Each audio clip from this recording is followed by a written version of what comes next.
evening, everyone. Welcome to the UCL-Energy Seminar series. My name is Neil Strachan. I'm a professor here and the Deputy Director of the Energy Institute, and I'm delighted to welcome you to our flagship seminar series. Today we have a very esteemed speaker talking on a very topical issue, Adrian Gault from the Committee on Climate Change. Just before I introduce Adrian, I just wanted to do some housekeeping. Daisy, who's at the back, is running the seminar, so if I miss out anything, Daisy, that you shout and tell me. In terms of general housekeeping, the toilets are, there's a toilet just at the entrance where you came. The exits are the exit that you came out of, on the other exit signs. There are no fire alarms for today, so if you do get a fire alarm, please exit in an orderly fashion. We shall be, I want to say videotape, but that shows my age. We are recording the seminar, and it will be posted on YouTube. Just in terms of the general running order, we're going to have Adrian's seminar. We're going to ask him to try to get through it, and then we'll hold questions till the end unless there's any burning clarifying questions. Then we have a set of Q&A. Then we would like to invite you up to our first floor cafe, where we have drinks and nibbles. And if you didn't get your chance to ask a question of Adrian, you can perhaps pigeonhole him over a glass of something and ask your question there.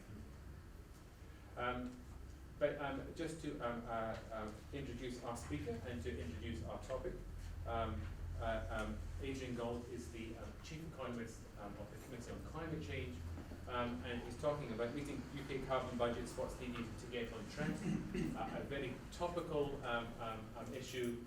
We live in turbulent times, and if you are going to sail through a storm, it's actually a good idea to have a good helmsman.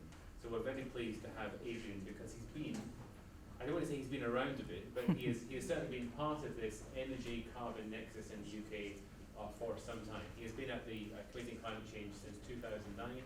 Almost since it was founded, where he serves there as the Chief Economist. But prior to this, he had senior positions in the Treasury, in the Department of Transport, and in the Department of Trade and Industry. And if you know the history of the business department, then the Department of Trade and Industry name was some iterations before, so it shows Adrian's experience in this field. I'm not going to tell you what Adrian is going to talk about. I'm just going to welcome him and hand over to him so he can start his presentation. So Adrian, welcome. Thank you.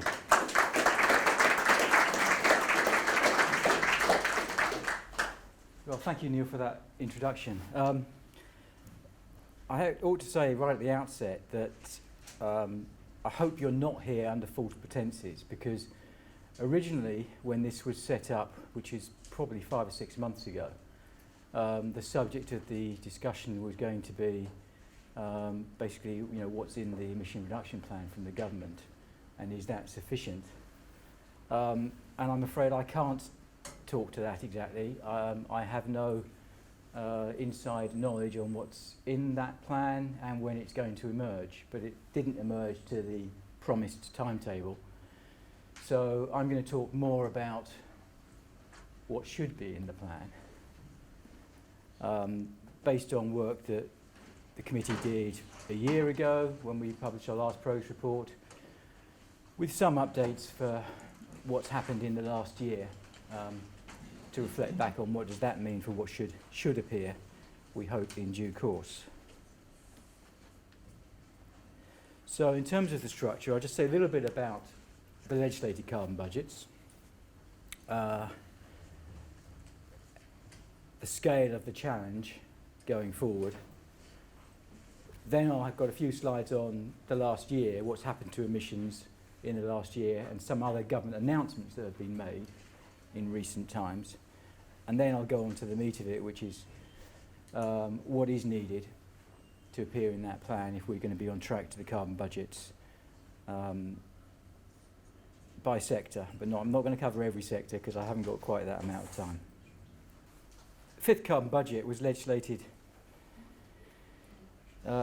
June of last year, in line with the Committee on Climate Change's recommendation That was for a 57% reduction in emissions in 2030 compared to 1990.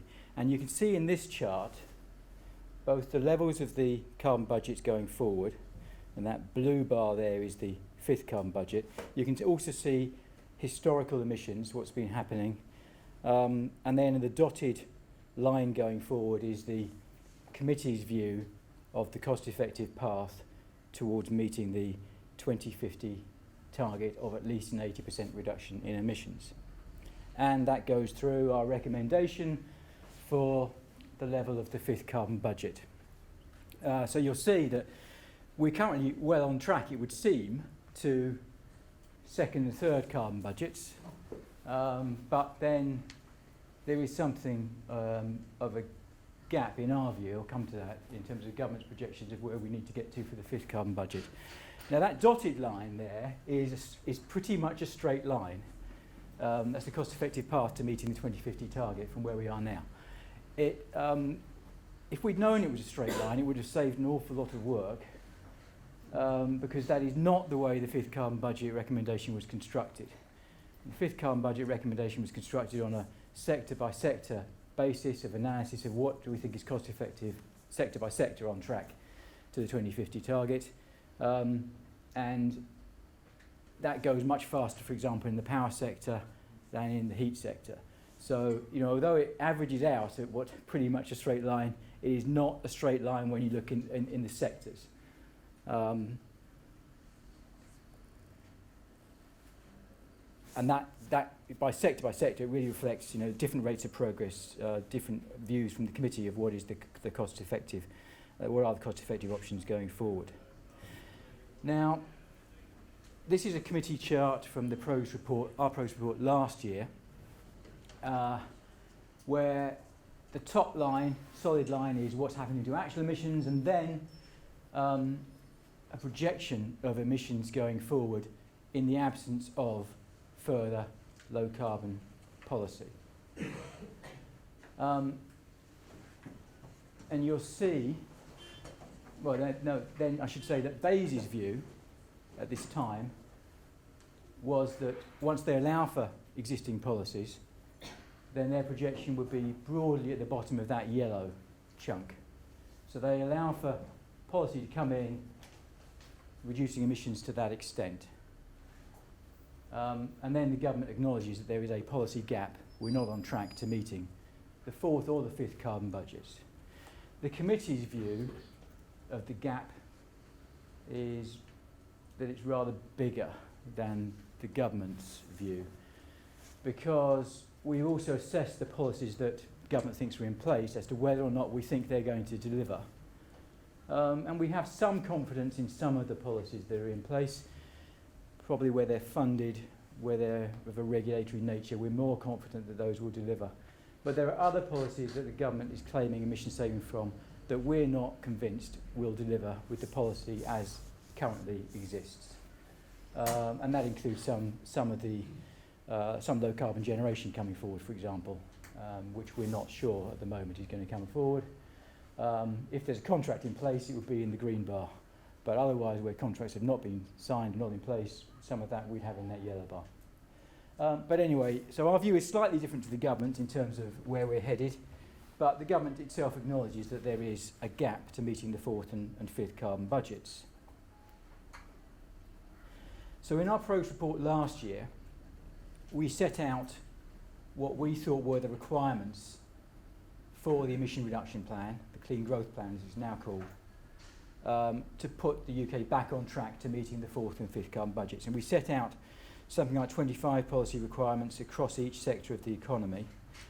And those requirements were very much based on our view of how we should get to the cost-effective path to meeting the fifth carbon budget on track to the 80% reduction target for 2050.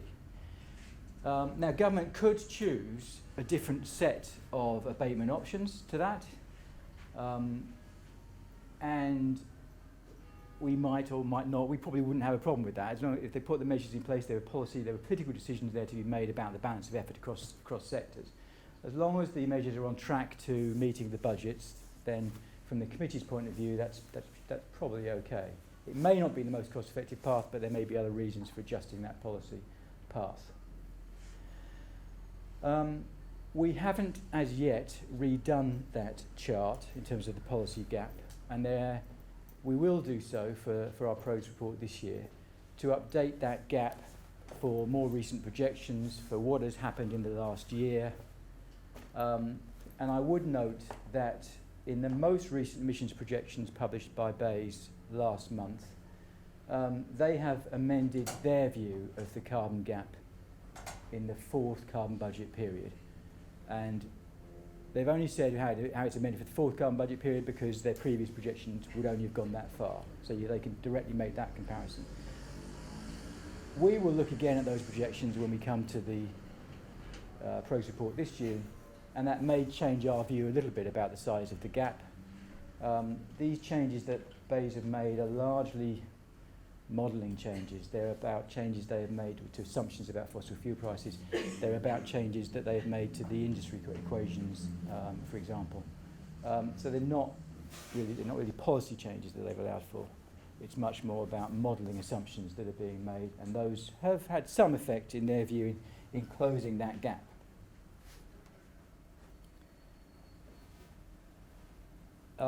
Before going further, I did want to just cover the Paris Agreement.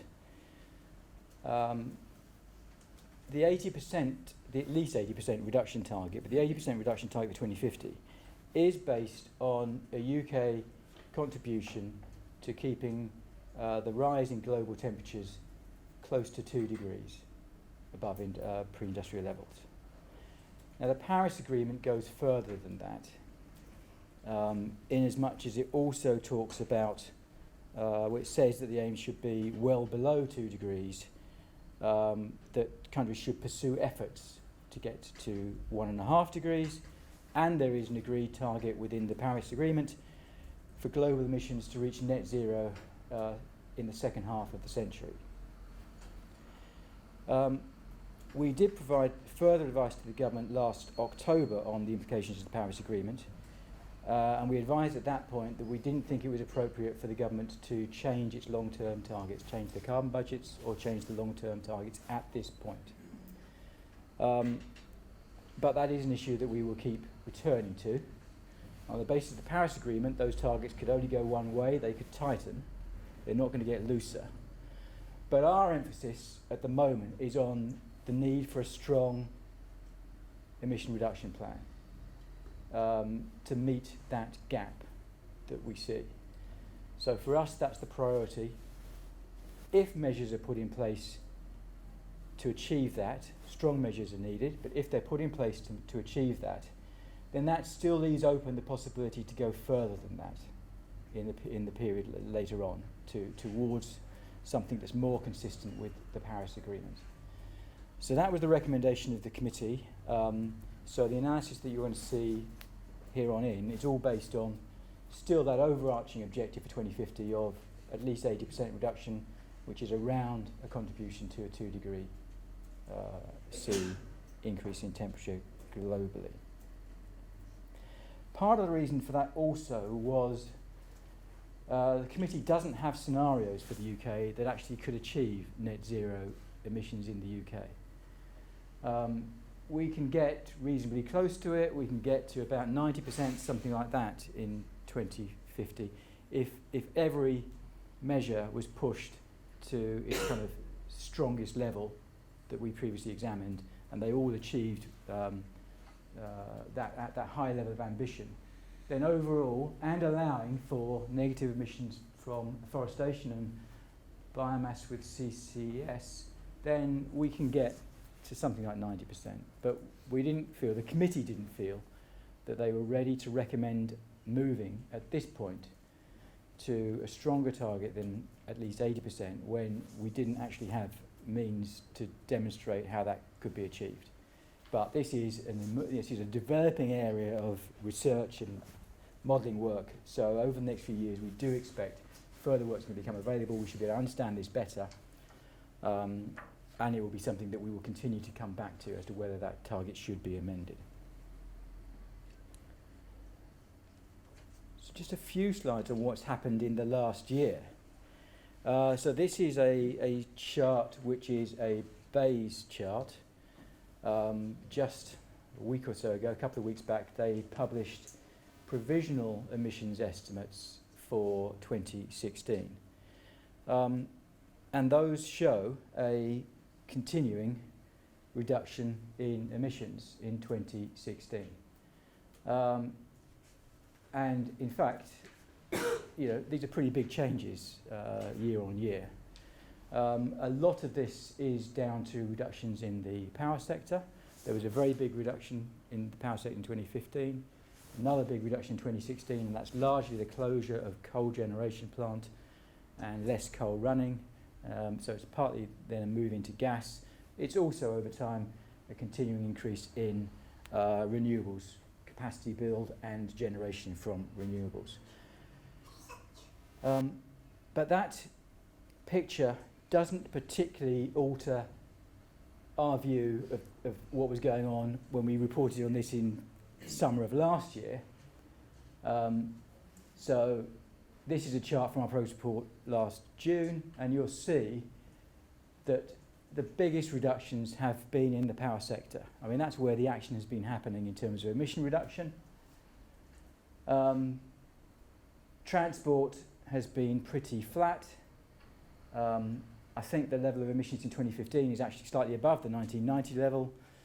But overall, of this period, it's fairly flat, but it has been increasing in the last few years. You see that up to 2015, and it's continued in 2016. So another nearly 1% increase in emissions from the transport sector.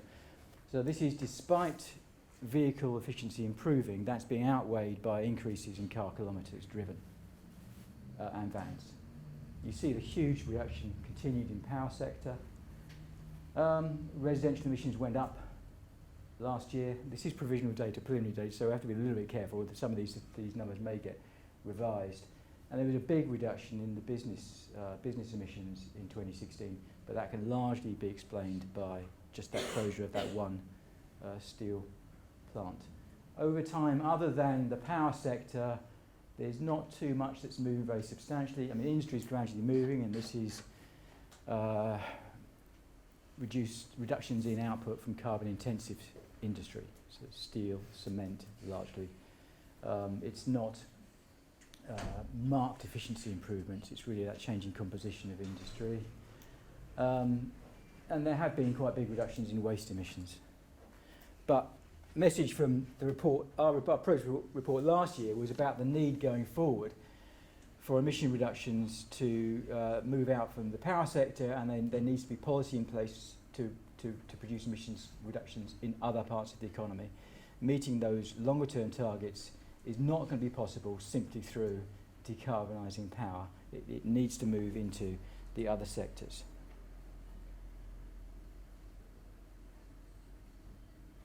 So, the emission reduction plan, now called the Clean Growth Plan, the Climate Change Act requires the government to produce a plan as to how its legislated carbon budgets are going to be met. So having legislated the fifth carbon budget, there's a requirement on it to produce a plan as soon as is reasonably practicable. This is one of those areas in the Climate Change Act, for some things that the government has to produce, it's quite explicit about the timing. I don't know, unfortunately in this case it's not. It's just as soon as is reasonably practicable. So that has been delayed. And I don't know when it will appear.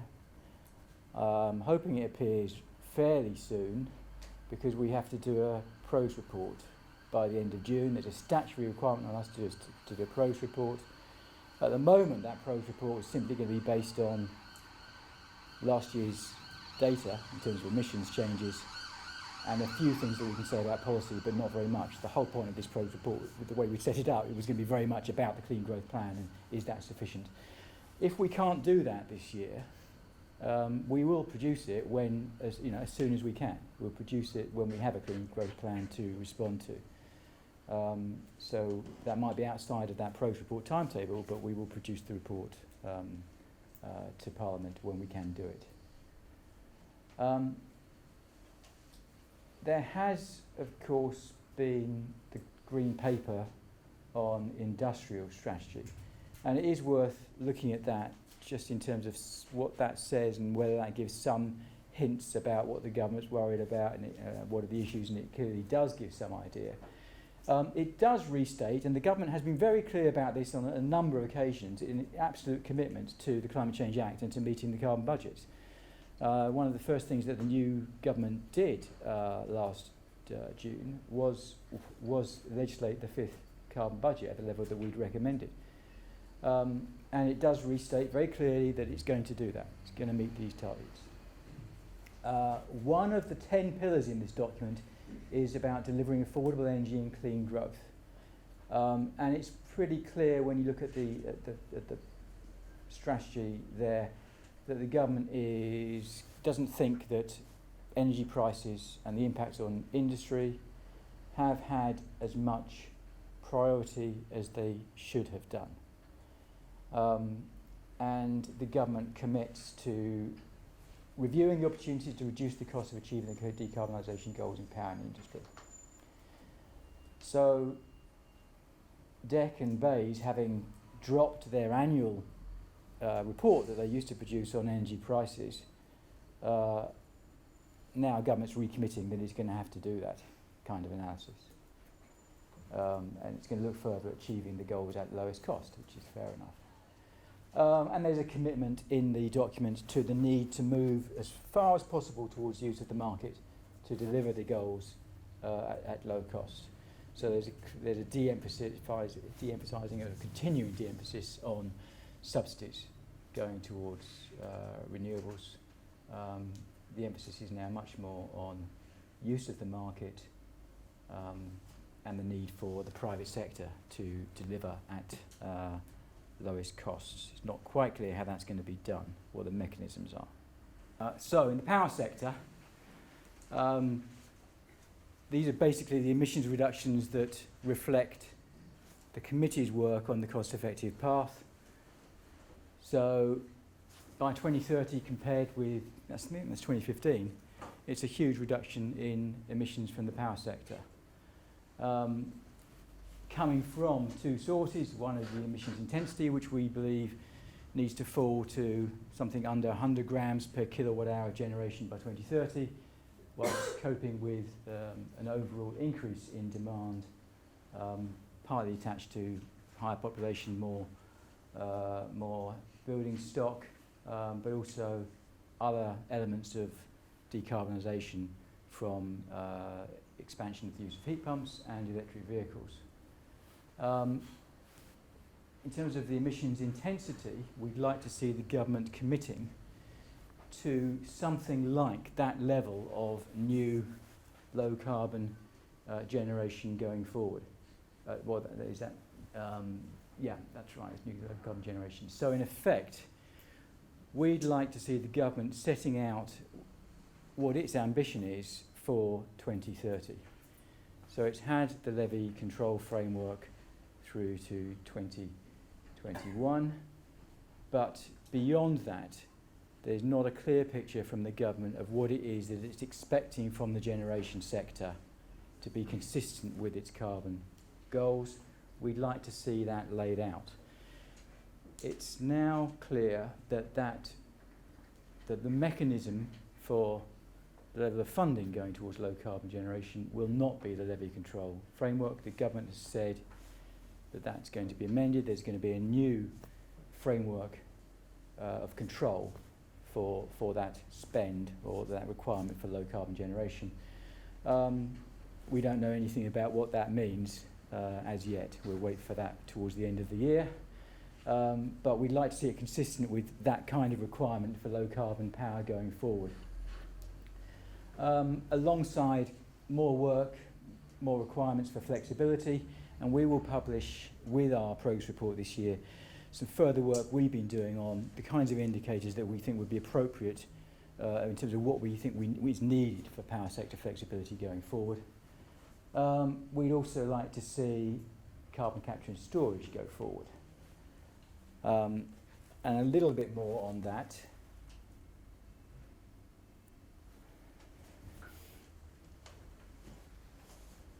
from our work but the work of others, it looks extremely difficult to meet the long-term 2050 targets without the use of carbon capture and storage. Estimates of the cost of meeting the 80% reduction target without CCS are broadly double the estimates of costs that exist if CCS is available. And this is partly that in the industry sector in particular, there are emissions that it is very hard to see how you can reduce those without CCS. I mean, in power it is possible. You can envisage a decarbonised power sector without CCS, although we think that that's still the place to start. But it's hard to see how you can reduce the residual emissions from industry. Obviously, the funding for CCS went towards the end of the year before last, the demonstrations. And in the most recent projections that the government's produced, CCS doesn't appear. So in the year before projections, CCS was coming in the government's projections after 2025. It now doesn't appear in those projections in any way. Now, that doesn't mean there won't be something on this in a clean growth plan, because the emissions projections are always produced on the basis of existing government policy and commitments. So they've taken CCS out of that. We would like to see CCS come back on the table with a separation, in effect, of the policy requirements for capture from the transport and storage part of CCS. They are quite different activities, and in terms of owning those risks, we think it's important to separate those out. But it's hard to see how this can be delivered without some kind of funding from the government for that kind of network for transport and storage. We'd like to see the government set ambitions for CCS going forward at this kind of order. And there's more on this if you're interested in the work that the committee has published last year on requirements for CCS and what that might look like. And we arrive at these kinds of levels on the basis of cost reductions from the scale of deployment. But it is necessary to do some of this in the UK in terms of building the supply chain. We have certain advantages in terms of storage capacity, and many of the cost reductions will come from deployment rather than what we can learn from others using CCS. So we would like to see the government get on with it. I guess I'm not optimistic that we'll see anything like this in the Clean Growth Plan, which will be a missed opportunity in our view if it's not there, but it remains to be seen. In industry, this is directly from last year's progress report. So CCS is in there again. We think that the work on CCS needs to be based on one or two clusters. So power sector is part of that, but there should be clusters based around industrial sites.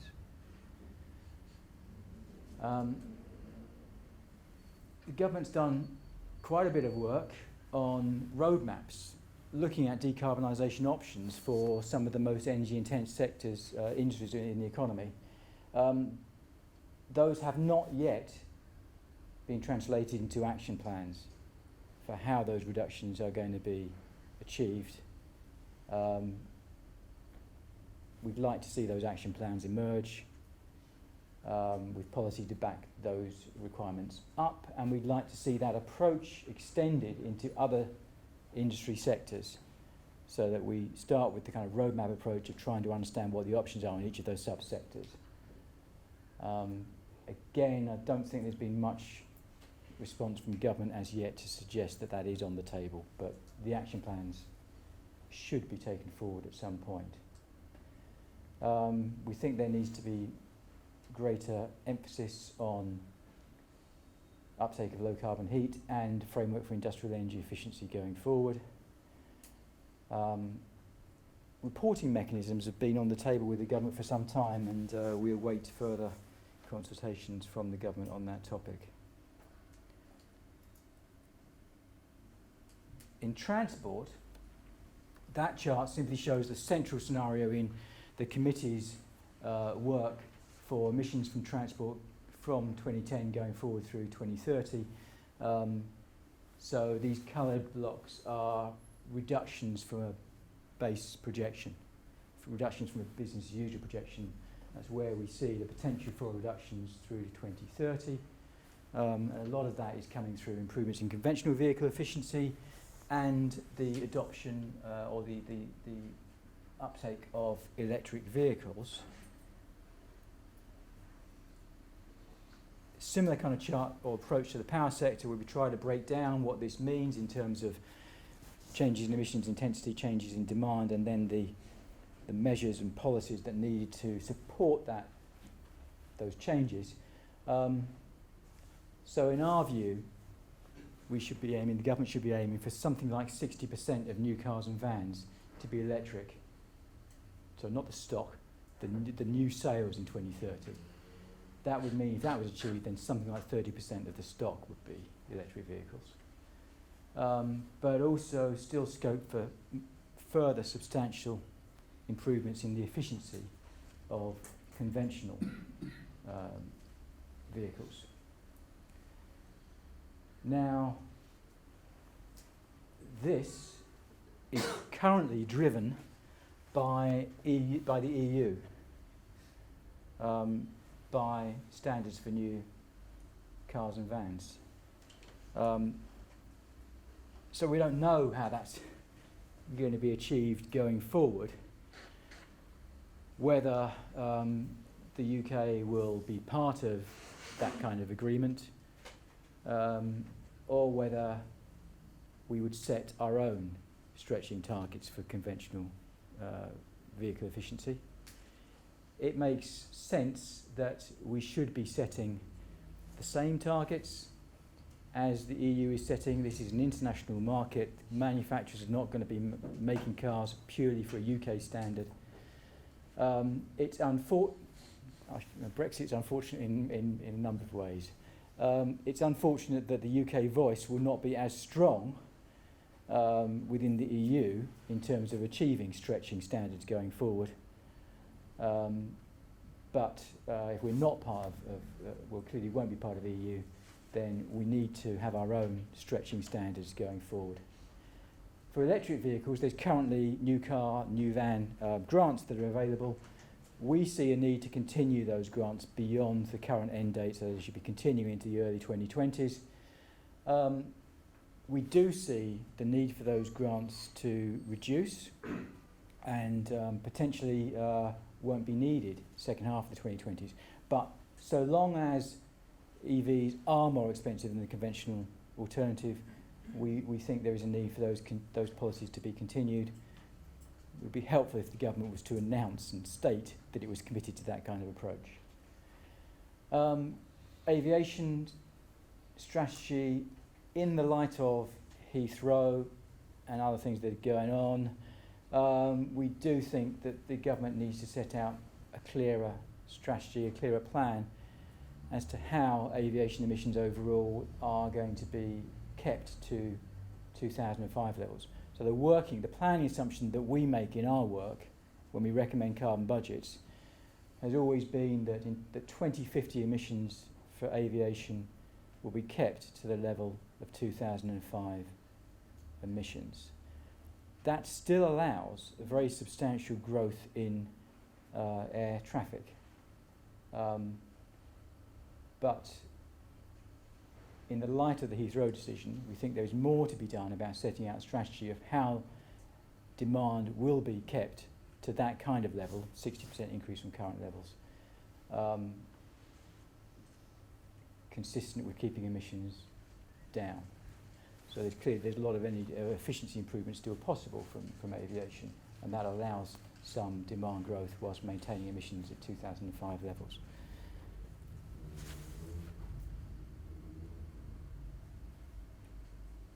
In buildings, this is the residential sector, so this is a number of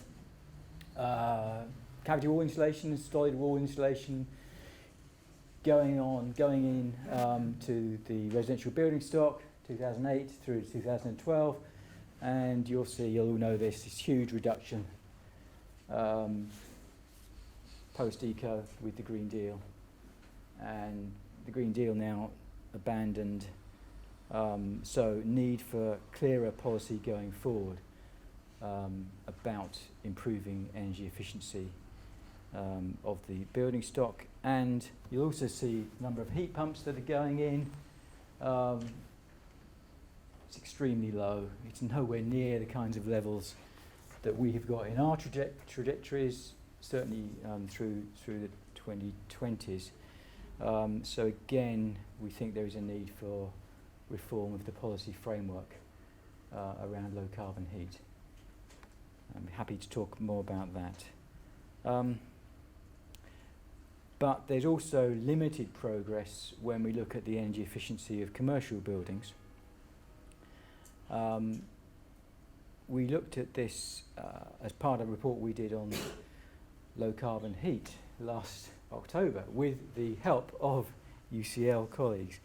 And a lot of the emphasis there was on the need for salience to really get business, commercial sector owners, commercial sector to take on board the benefits of energy efficiency improvement. And that's not through necessarily emphasising the cost-effective potential, but it is about the wider issues around how this matters to the business in terms of their reputation, how it matters in terms of their longer-term objectives, how it matters in terms of their staff. So we don't seem to achieve that much through the kind of existing policy approaches, and we've made recommendations to the government about trying to strengthen that going forward. Where do we need to be? To meet the 2050 overall target of at least 80% reduction, we need to pretty much decarbonise heat. And that's, I guess, for us, is probably the biggest challenge going forward that we now see, is how to achieve that. Because we can see a route forward in transport, we can see a route forward in electricity. We increasingly see heat as a sector that there's not been an awful lot of progress, and we don't actually know what the right answer is for 2050. So it may well be that it's a combination of options. It's a combination of electric heat pumps, some use of biomass, some use of hydrogen, and low carbon heat networks in dense urban areas. But we don't know what the right balance is between those options. We don't actually know if hydrogen is actually an option. There needs to be further work to look at the costs and the public acceptance and so on. So again, this is what we said in our report on heat last October. Hydrogen has become an option that lots of people are interested in. There's work going on, but I don't think we can regard it at this stage as assured. It's an option that we shouldn't just assume that it is going to emerge as the right option. There needs to be demonstrations. There needs to be further work to understand the costs. And as I said, there needs to be more work on public acceptability. Most members of the public wouldn't have any idea that they can't be using natural gas going forward if we're going to meet our carbon targets, or at least a very small amount is possible by 2050. Most members of the public wouldn't, if you said they were going to be using hydrogen, I think they'd react pretty badly. I mean, I suspect they wouldn't understand the option. They'd think about the airship. But equally, if you look at heat pumps, there's not a good understanding of heat pumps as an option. Most people are just reasonably happy with their natural gas use, the gas boiler. When that comes to the end of its life, the easiest thing to do is going to be replace that with a slightly more efficient version, but that's not going to meet the longer term targets.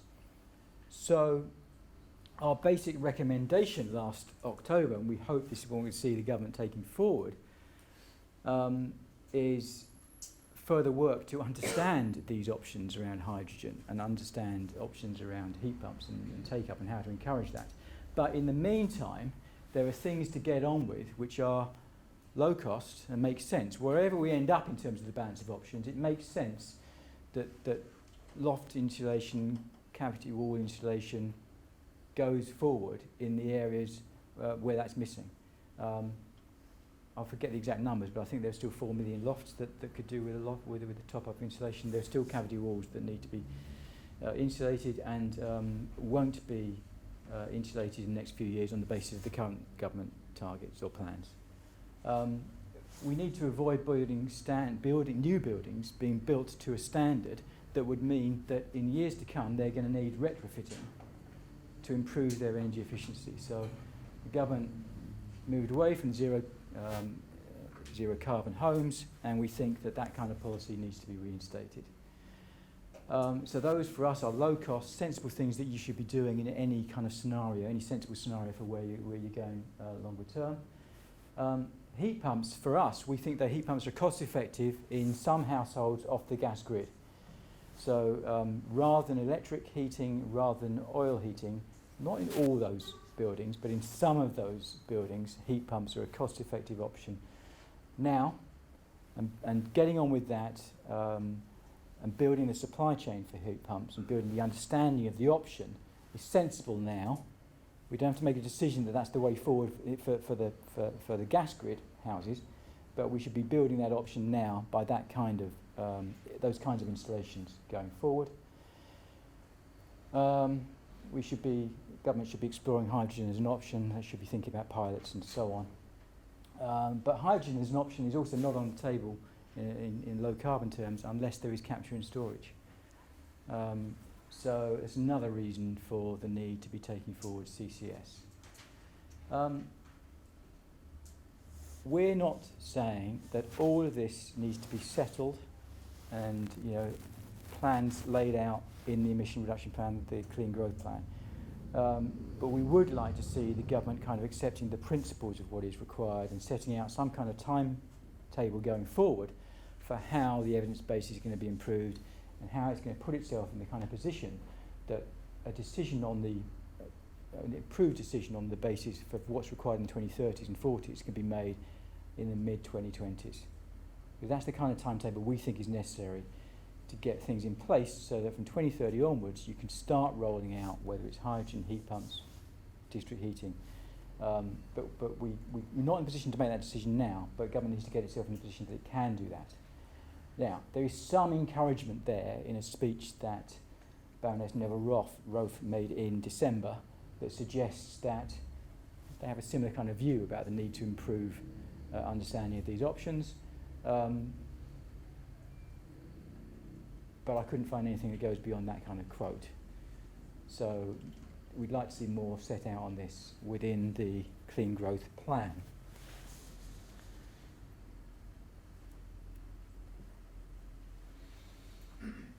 Yeah, I couldn't say nothing about prices and bills because we produced a report on energy prices and bills about 2 weeks ago. So it's clear when you look at what the government is saying that it's determined to meet the targets, but it wants to do that at the least cost. And it is very concerned about the impacts on industry. But we produced a report just a couple of weeks back where we looked at historically what has happened to energy prices and bills in the UK, both for households and for industry and for the commercial sector. And also going forward, what do we expect to happen? So what do we expect to happen consistent with measures being taken consistent with meeting the fifth carbon budget? This chart is actually for the household sector. So this would be for a dual fuel household, so it's using gas for heating, electricity for other purposes. And we do see that bill rising. This is price increases that we would see as a reflection of low carbon policy costs in effect that will be increasing over time to 2030 because of the support that's required for renewables and because of the rising carbon price within this. Sorry, it's the green bit, I think it's the low carbon element. But anyway, there is potential in our view for energy efficiency improvement going forward to 2030 to more than offset those rising low carbon costs. There's still an increase in prices or bills to 2030, but a large part of that is down to the assumptions that are made about the price of gas within those projections, and that's just we've taken a central projection of the gas price from BEIS. So there's still lots of scope for energy efficiency improvements for appliances in particular that bring down the overall energy bills for households. For energy intensive industry, there are again quite big implications for prices if low carbon measures continue to be financed and pass through to energy prices in the way that they've been financed to date. There are, of course, policy choices there for government, but we've made assumptions that we just continue in those same kind of mechanisms. But for energy-intensive industries, there are already compensation mechanisms and exemptions in place or being agreed with the EU that exempt those particular energy-intensive sectors from something like 80-85% of the policy costs, the low-carbon policy costs. So in our view, we need to continue with those kinds of exemptions and compensations for as long as the UK is ahead of our competitors in terms of the actions that we are taking on low carbon.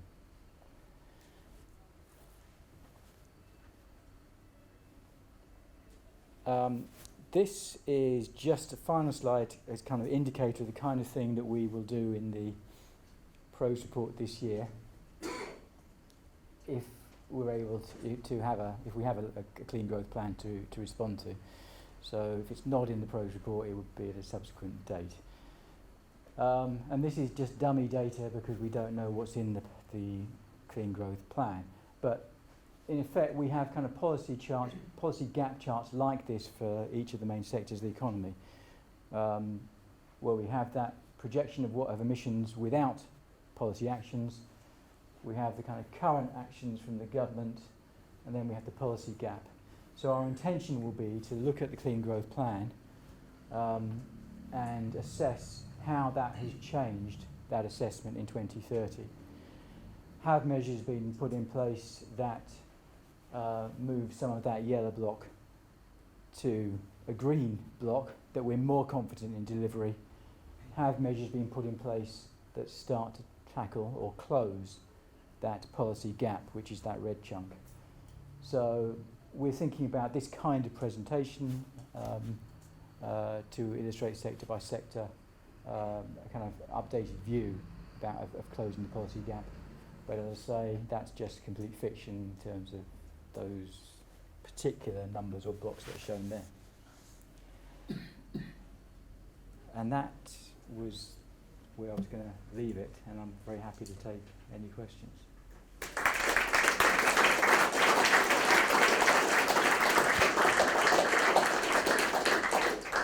Thank you so much, Adrian. We run over a little, but we'll put that down to the various laptops. Opening the floor to concise questions. The perfect concise question is A, both concise, and B, actually a question. And please tell us who you are. Francesco, please. I'm Francesco Fusonerini from the UCL-Energy Institute. So I think we saw today that the 2-degree target for the UK will be already very challenging. I was curious to know if you have made any quantification, or if you have a feeling of what a well below 2-degree target or a 66% of 2 degrees change, as the IA and Irina put it in a recent report, would entail for both the carbon budgets and for the trajectory of emissions to 2050. We have laid out we did a report in October, which is the post-Paris report, and we've laid out in there some timelines for if you get to net zero, when might it be possible, or when would you need to get to net zero in the second half of the century, whether it's for CO2 or for greenhouse gases as a whole. I can't remember the exact figures, but we've set out some ranges for where that might be possible to be achieved.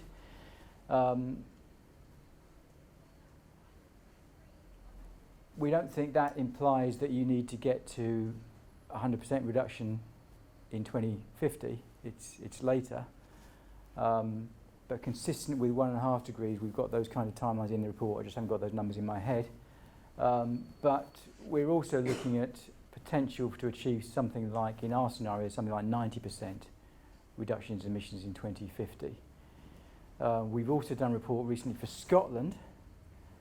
For Scotland, we could achieve, in our scenario work, pretty much 100% reduction or net zero for CO2 by 2050. That's just because of what we think is achievable or available in terms of options for Scotland around afforestation and capture and storage and so on. So it's interesting to look at some of those comparisons. We're going to be doing something on Wales fairly shortly. Sorry, does that answer? I mean, there's more in our report from last October, and I haven't got the exact dates.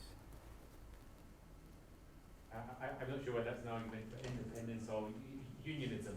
Depends on where you look at it. I just agree, Scotland. Please, at the back. Oh, thank you, Rob.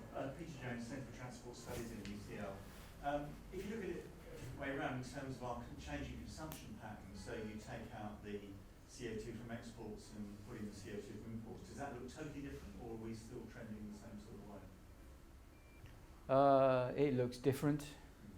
You don't get those big reductions in production that I've shown for production emissions. You get an increase in consumption footprint up to the time of the Great Recession, and then there's quite a big reduction, and it comes back closer to production, and I think it's gone up again the last couple of years. So you do get a different picture. Obviously the carbon budgets are set in legislation, they must be set on a production basis.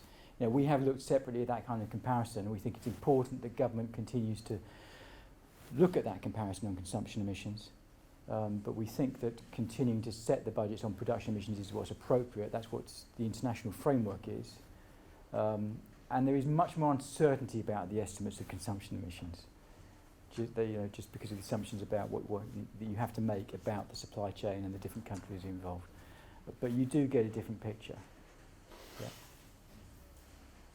So I have two male hands waiting, because we'll be talking gender issues here at UCL, and then I'll go to the female hands after that. But if we do Paul and Martin first, and then we'll come back to you. Yes, thank you very much, Adrian. I'm Paul Eakins from the UCL Institute of Sustainable Resources. I'm going to ask you to do something which you don't like doing, which is speculate, because I should be very surprised if the Clean Growth Plan delivers policies that credibly reduce the policy gap.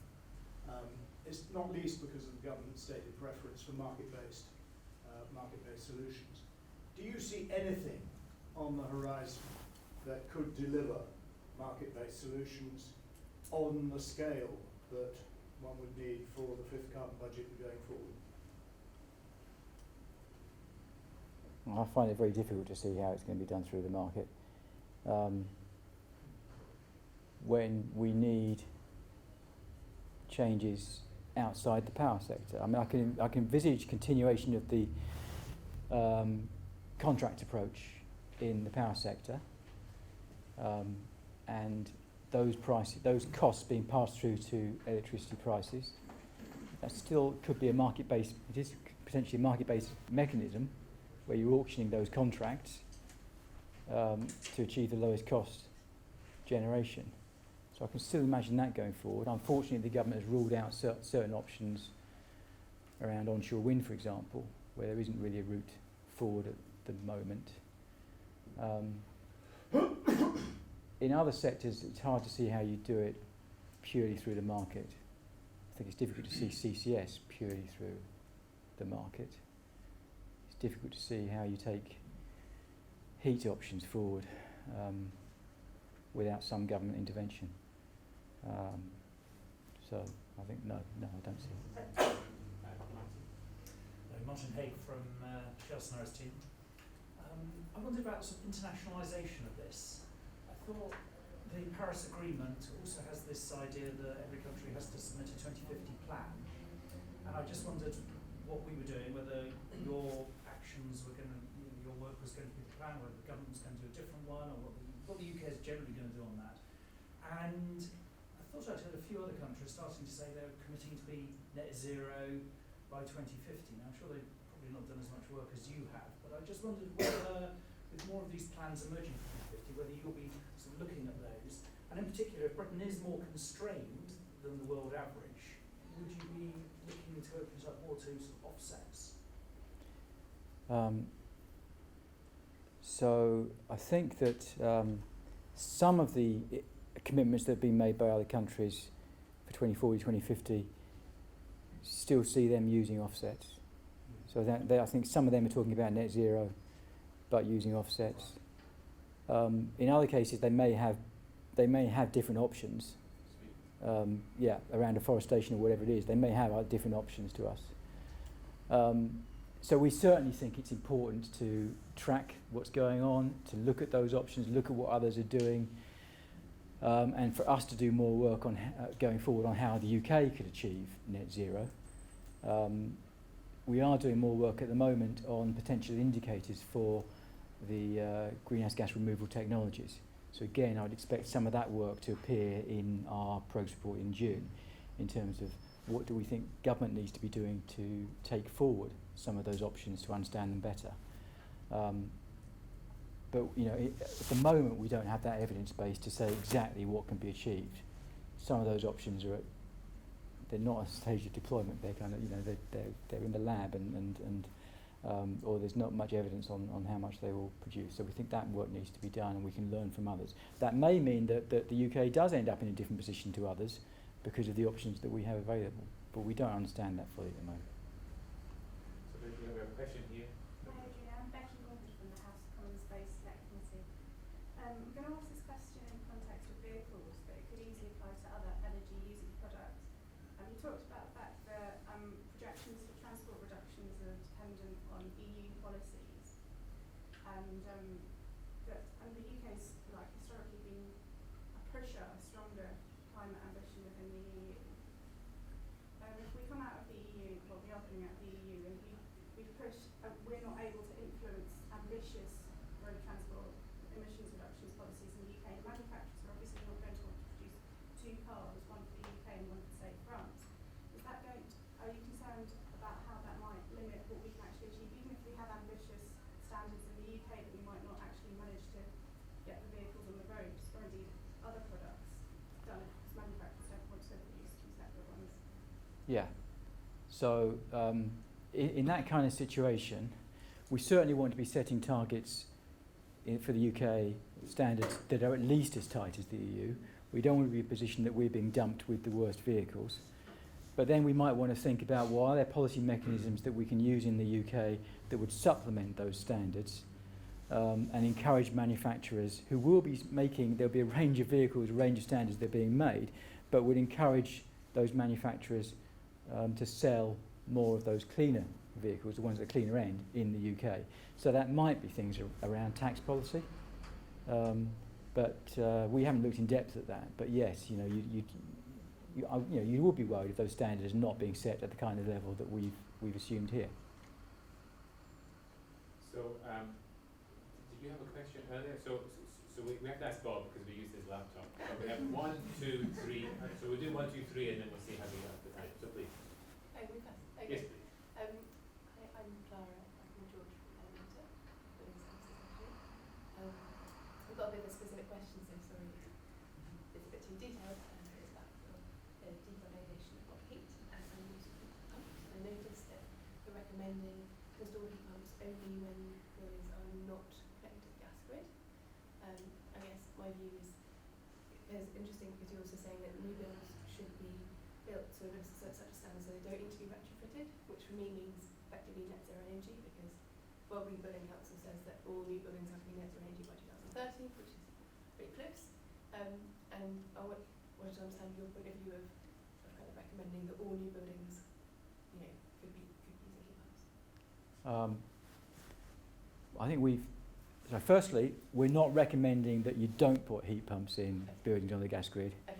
We're just saying that the place to start Yeah. for us and where they make more sense is those other buildings, or at least some of the buildings off the gas grid. Mm-hmm. For new build, again, we're not asking for a standard that would require a heat pump necessarily. We're asking, for a standard that is a tight standard, Mm-hmm. and then there may be different options for how that is achieved. Yeah. one of which might be heat pumps. But we don't see heat pumps being incentivised currently through the existing standards.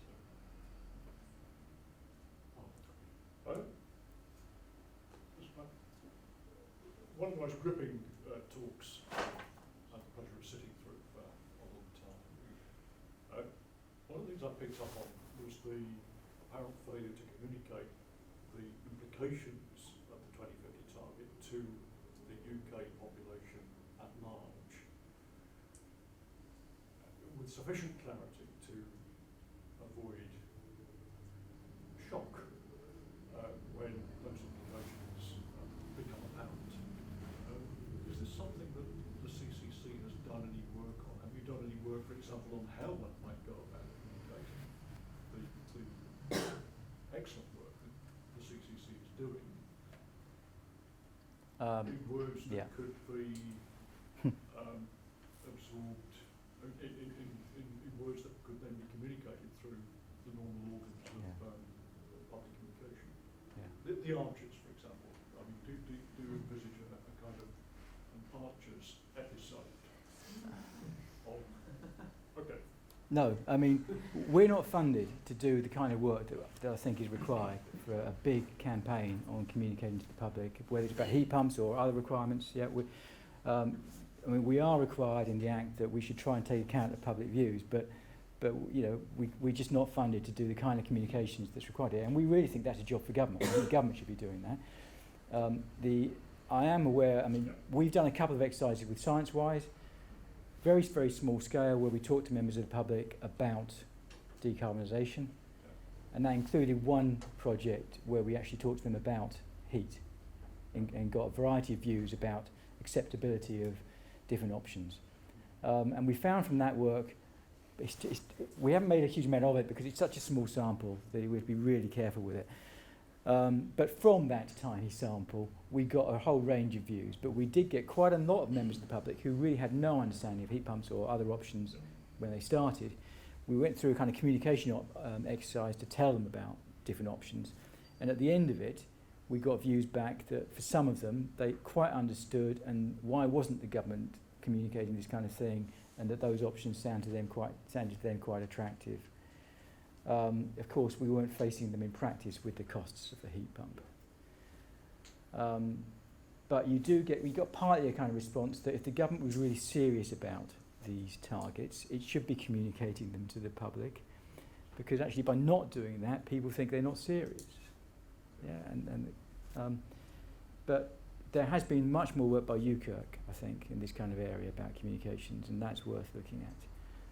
And again, I think it kind of shows that you can build up people's knowledge and get to acceptance. But we also have people in our group who are completely non-accepting, not so much on the science, but wouldn't accept that they should be told in any way that their choices could be limited.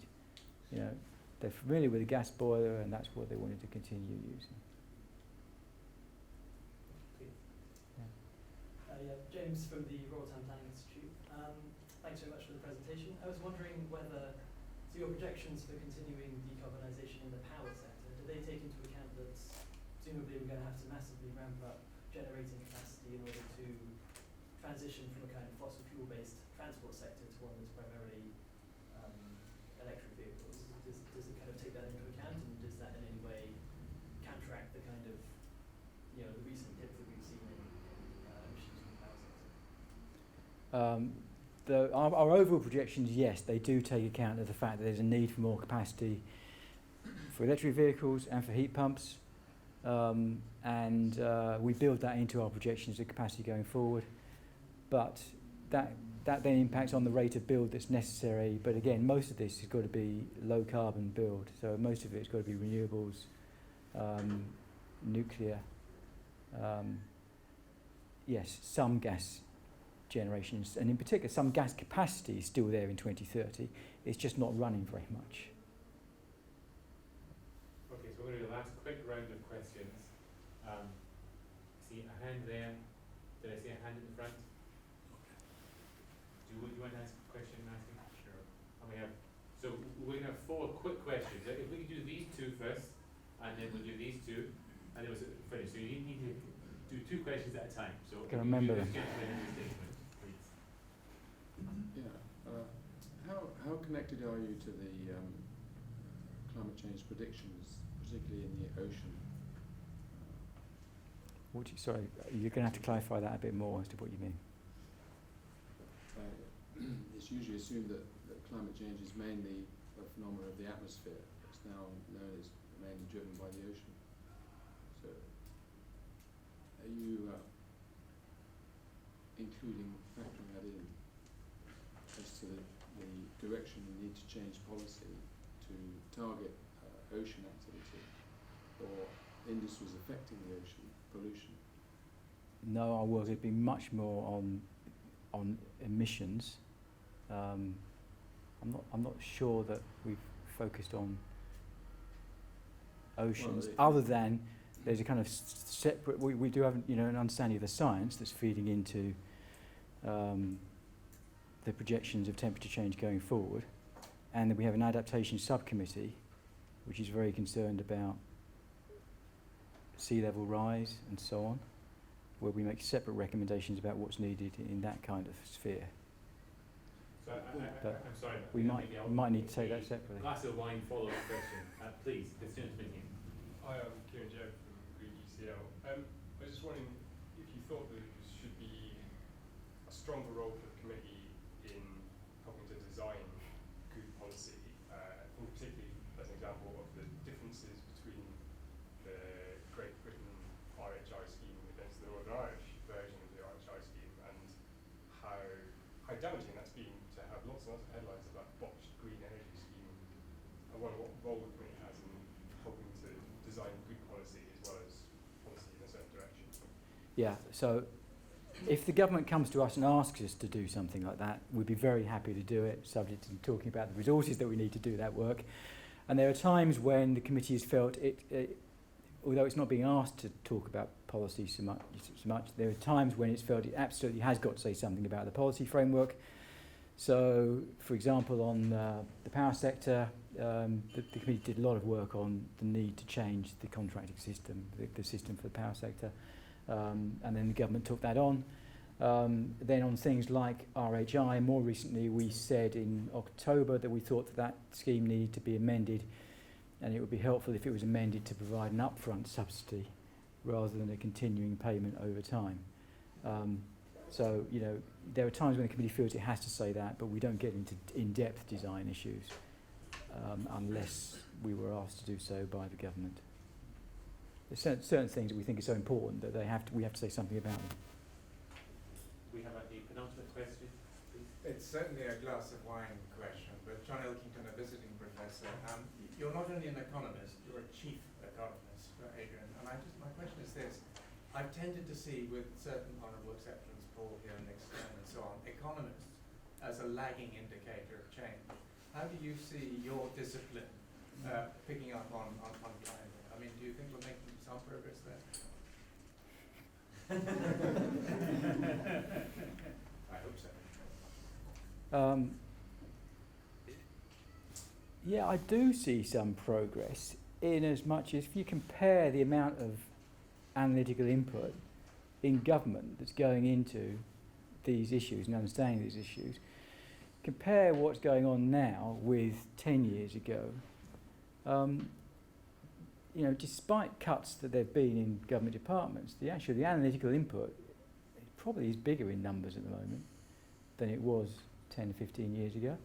I mean, when I used to be in DTI, it was a pretty small economics team, including people who were looking at climate change policy.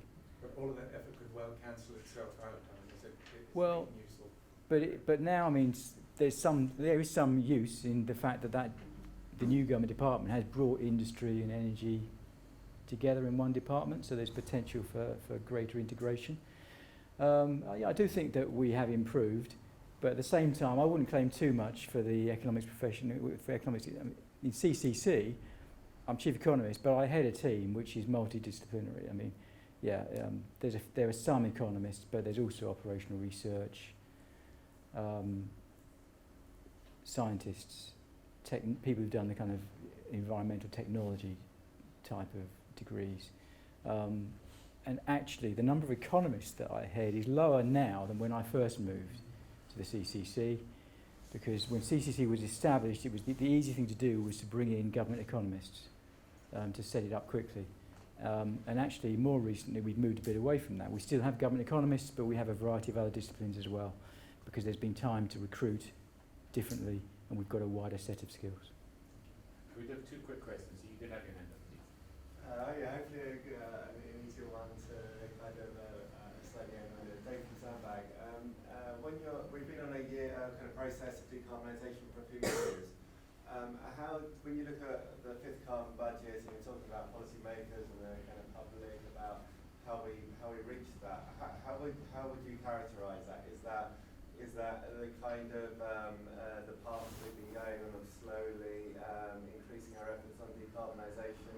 Is it a big step, or is it something that we should be able to just achieve as technology gets better and cheaper anywhere? How would you characterise that Yeah. the 5th carbon budget? I'll tell you that.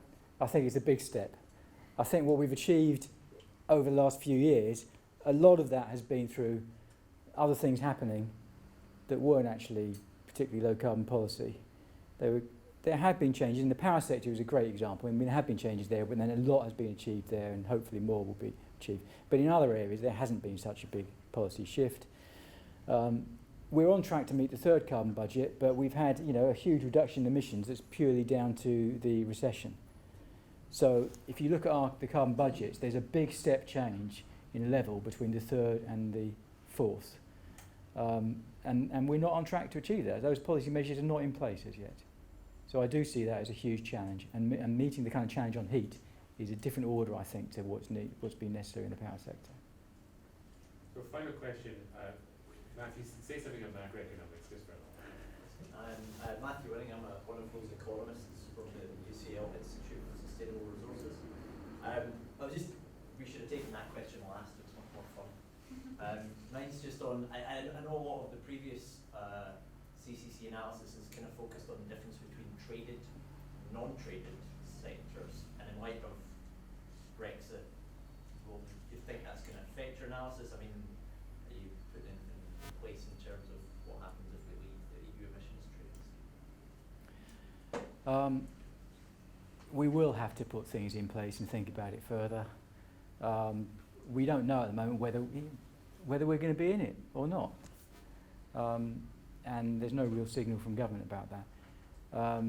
My view of that was that it shifted towards not being in it.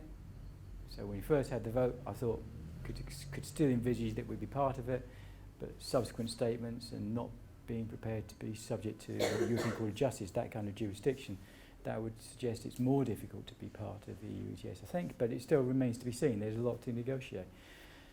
I should point you to the recent Scotland report. Scotland government had already announced that it intended for its targets to move towards actual emissions across the economy. So not to have a component of the budget which is the non-traded sector, but to have a, met on the basis of the cap, but to actually have an actual emissions in Scotland basis for their targets across the whole economy. So we've recently advised on that and accepted that may be appropriate. So I don't know whether that's a signal about accepting that it might be appropriate for the UK or not. We'd need to come back to it for the UK. Adrian, thank you. We've had a fascinating discussion. Please join us upstairs for a drink to continue the discussion. If you don't know where you're going, follow a Thursday looking UCL member of staff or PhD student. But before you do, join me in thanking Adrian one last night.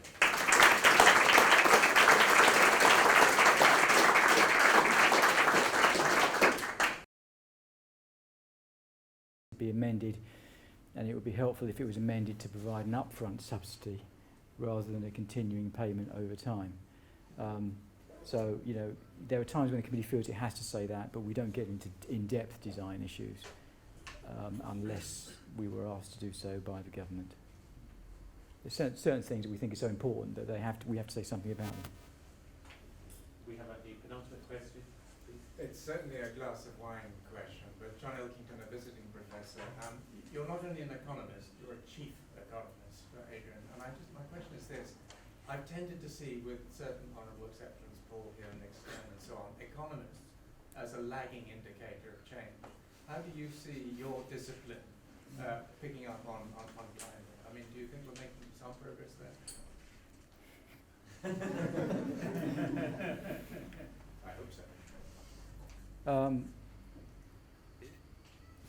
Yeah, I do see some progress in as much as if you compare the amount of analytical input in government that's going into these issues and understanding these issues, compare what's going on now with 10 years ago. You know, despite cuts that there have been in government departments, the analytical input probably is bigger in numbers at the moment than it was 10 or 15 years ago. I mean, when I used to be in DTI, it was a pretty small economics team, including, you know, people who were looking at climate change policy. But all of that effort could well cancel itself out. I mean, it's well, useful. but now, I mean, there is some use in the fact that the new government department has brought industry and energy together in one department, so there's potential for greater integration. I do think that we have improved, but at the same time, I wouldn't claim too much for the economics profession. For economics, I mean, in CCC, I'm chief economist, but I head a team which is multidisciplinary. I mean, yeah, there are some economists, but there's also operational research, scientists, people who've done the kind of environmental technology type of degrees. And actually, the number of economists that I head is lower now than when I first moved to the CCC, because when CCC was established, it was the easy thing to do was to bring in government economists to set it up quickly. And actually, more recently, we've moved a bit away from that. We still have government economists, but we have a variety of other disciplines as well, because there's been time to recruit differently, and we've got a wider set of skills. We have 2 quick questions. You could have your hand up, please. Yeah, hopefully an easier one to kind of slightly on David Zambag. We've been on a year kind of process of decarbonisation for a few years. When you look at the 5th carbon budget and you're talking about policymakers and the kind of public about how we reach that, how would you characterise that? Is that the kind of the path we've been going on of slowly increasing our efforts on decarbonisation? Is it a big step, or is it something that we should be able to just achieve as technology gets better and cheaper anywhere? How would you characterise that Yeah. against the 5th carbon budget? I'll tell you that. I think it's a big step. I think what we've achieved over the last few years, a lot of that has been through other things happening that weren't actually particularly low carbon policy. There have been changes. In the power sector was a great example. I mean, there have been changes there, but then a lot has been achieved there, and hopefully more will be achieved. But in other areas, there hasn't been such a big policy shift. We're on track to meet the 3rd carbon budget, but we've had, you know, a huge reduction in emissions that's purely down to the recession. So if you look at the carbon budgets, there's a big step change in level between the 3rd and the 4th. And we're not on track to achieve that. Those policy measures are not in place as yet. So I do see that as a huge challenge. And meeting the kind of challenge on heat is a different order, I think, to what's been necessary in the power sector. So final question, Matthew, say something on macroeconomics just for a moment. I'm Matthew Winning. I'm one of those economists from the UCL-Energy Seminar. We should have taken that question last. It was much more fun. Mine's just on, I know a lot of the previous CCC analysis is kind of focused on the difference between traded and non-traded sectors, and in light of Brexit, do you think that's going to affect your analysis? I mean, are you putting anything in place in terms of what happens if we leave the EU emissions trading scheme? We will have to put things in place and think about it further. We don't know at the moment whether we're going to be in it or not. And there's no real signal from government about that. My view of that was that it shifted towards not being in it. So when we first had the vote, I thought could still envisage that we'd be part of it, but subsequent statements and not being prepared to be subject to the European Court of Justice, that kind of jurisdiction, that would suggest it's more difficult to be part of the EU ETS, I think, but it still remains to be seen. There's a lot to negotiate. I should point you to the recent Scotland report. Scotland government had already announced that it intended for its targets to move towards actual emissions across the economy. So not to have a component of the budget which is the non-traded sector, but to have a, you know, met on the basis of the cap, yeah, but to actually have an actual emissions in Scotland basis for their targets across the whole economy. So we've recently advised on that and accepted that that may be appropriate. So I don't know whether that's a signal about accepting that it might be appropriate for the UK or not. We'd need to come back to it for the UK. Adrian, thank you. We've had a fascinating discussion. Please join us upstairs for a drink to continue the discussion. If you don't know where you're going, follow a Thursday looking UCL member of staff or PhD student. But before you do, join me in thanking Adrian one last time.